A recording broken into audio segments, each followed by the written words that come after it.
In today's video, I'll show you on how you can fix no audio in NVIDIA clips. First things first, you want to head over to your system tray, click on the volume icon, and you want to make sure that you have selected the right audio. From here, right click on it, click on the open volume mixer, and you can simply do the same thing where you have to look for your application. So let's say that I want to capture most of this system applications right here, so I'll just make sure to enable them in your preferred volume.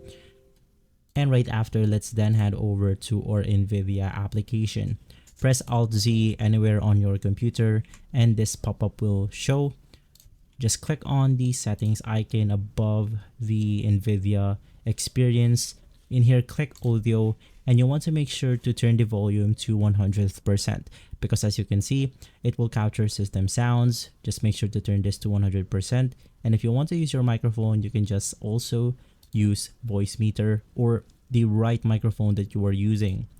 In here, you want to also make sure that you have used the single track, because if you use something like separate tracks, this can complicate the audio settings for your video clips. If this video has been helpful, leave a like, subscribe, and follow Guide to Everything for more videos like this.